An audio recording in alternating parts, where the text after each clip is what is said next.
সহবাসের সময় এই জায়গাটাতে বীর্যপাত হয়।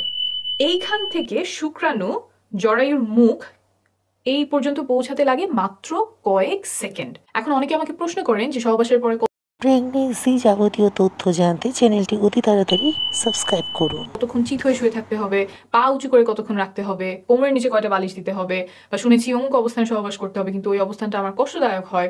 এই যে যতগুলো কাজ বললাম, এই কাজগুলোর কোনোটা গর্ভধারণে বা সন্তান ধারণে উপকার করে এমন কোনো প্রমাণ নেই। তাই এগুলোতে যদি আপনার কষ্ট হয় তাহলে এগুলো করার কোনো প্রয়োজন নেই। আপনার যদি ভালো লাগে তাহলে করতেই পারেন। একদম হাতে কলমে দেখিয়ে দিচ্ছি। এইটা হচ্ছে একজন নারীর কোমরের অংশের মডেল। এই দুটো হচ্ছে কোমরের হাড্ডি আর এইটা হচ্ছে মেরুদণ্ড। আমরা নিচে চলে যাই। এই ওপরে যে ছোট্ট চিত্রটা দেখতে পাচ্ছেন, এটা হচ্ছে প্রস্রাবের রাস্তা, এদিক দিয়ে প্রস্রাব বের হয়। তার নিচে এই যে এই ছিদ্রটা দেখতে পাচ্ছেন, এইটা হচ্ছে যোনিপথের ছিদ্র। এখান দিয়ে মাসিকের রক্ত বের হয়, প্রসবের সময় এই রাস্তা দিয়েই বাচ্চা বের হয় এবং সহবাসের সময় এই রাস্তাতেই বীর্যপাত হয়। আর নিচে যেটা দেখতে পাচ্ছেন এটা হচ্ছে বায়ুপথ, এখান দিয়ে মল বের হয়। এখন আমরা চলে আসি ভেতরে কি আছে। সবচেয়ে উপরের চিত্রটা ছিল প্রস্রাবের রাস্তা, তাই আমাদের প্রস্রাবের রাস্তার পেছনে আছে মূত্রথলি। এখানে প্রস্রাব জমা থাকে, তারপর প্রস্রাবের রাস্তা দিয়ে বের হয়ে যায়। এখন আমরা আসবো যোনিপথের রাস্তার পেছনে কি থাকে। সন্তান ধারণ বোঝার জন্য এটাই সবচেয়ে গুরুত্বপূর্ণ।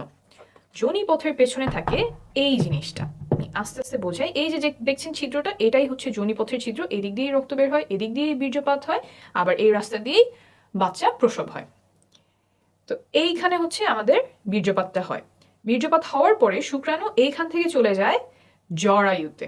জরায়ুটা হচ্ছে এই জিনিসটা, এই যে এইটা হচ্ছে আমাদের জরায়ু।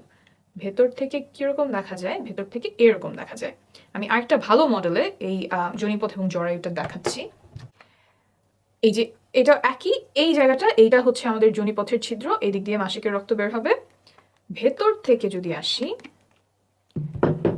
তাহলে এই যে এইখানে আমার যোনিপথের ছিদ্র, এইটা হচ্ছে যোনিপথ, আর এই যে এইটা হচ্ছে আমাদের জরায়ু। তবে একটা কাজ আছে যেটা করলে গর্ভধারণে বা সন্তান ধারণে অনেক উপকার হয়, এটা প্রমাণিত। সেটা হলো সঠিক সময় সহবাস করা। সঠিক সময় বলতে এই যে এখানে যে বীর্যপাতটা হলো, তারপর শুক্রাণুর কিন্তু অনেক দূর পর্যন্ত যেতে হবে। শুধুমাত্র জরায়ুতে গেলেই হবে না, জরায়ুর পরেও আরো রাস্তা আছে, সেটা আমি দেখাচ্ছি। এই যোনিপথ পার হয়ে জরায়ু পার হয়ে নালী পর্যন্ত আসতে হয়। এই যে জরায়ুর দুই পাশে যে জিনিসটা দেখছেন, এইটাই ডিম্বাশয়। এইখানে ডিম্বাণু থাকে, তারপর ডিম ফুটে বের হয়ে নালীতে আসে। এইখানে এসে ডিম্বাণু শুক্রাণুর সাথে মিলিত হয়। অর্থাৎ শুক্রাণুর যে লম্বা পথ, যোনিপথ, তারপর জরায়ু, তারপর নালীতে আসা, এই লম্বা যাত্রায় তাকে অনেক কিছু সাহায্য করে। যোনিপথের যে স্রাব আছে, জরায়ুর যে স্রাব আছে, তারপর সংকোচন প্রসারণ, এই সব মিলে শুক্রাণুর পথটাকে সুগম করে। কিন্তু এই সুগম করার কাজ সে মাসের একটা নির্দিষ্ট সময়েই করে, যেটাকে আমরা বলি ফার্টাইল টাইম। অন্য সময়গুলোতে এই স্রাবগুলো শুক্রাণুর জন্য সহায়ক না, দরজাগুলো বন্ধ করে দেয় যাতে শুক্রাণু জায়গা মতো পৌঁছাতে পারে না। তাই এই ফার্টাইল টাইম বা সঠিক সময়, সহবাসের সঠিক সময় জানাটা খুব গুরুত্বপূর্ণ। কিছু লক্ষণ আছে যা দেখে এই সময়টা খুব ভালোভাবে চিনতে পারা যায়। এখন আসি এমন একটা বিষয়ে যাতে সন্তান ধারণের ক্ষমতা কমে যাওয়ার সম্ভাবনা আছে। সহবাসের সময় অনেকে পিচ্ছিল করার জন্য মুখের থুতু ব্যবহার করেন, আবার কেউ কেউ লুব্রিকেন্ট ব্যবহার করেন। ল্যাবে পরীক্ষা করে পাওয়া গেছে যে থুতু এবং কয়েক ধরনের লুব্রিকেন্ট শুক্রাণুর চলাচল ক্ষমতা কমিয়ে দেয়। তাই সাবধানতা বশত এসব পরিহার করার পরামর্শ দিচ্ছে American society for reproductive medicine. অর্থাৎ আপনি যদি থুতু ব্যবহার করেন সেটা আপাতত বন্ধ রাখলে ভালো হবে, আর যদি লুব্রিকেন্ট ব্যবহার করতে হয় তাহলে এই লেখাটা প্যাকেটের গায়ে দেখে কিনবেন। এসব ব্যবহার করলে যে গর্ভধারণের সম্ভাবনা বেড়ে যাবে তা কিন্তু নয়, বরং প্রয়োজন হলে ব্যবহার করতে পারেন।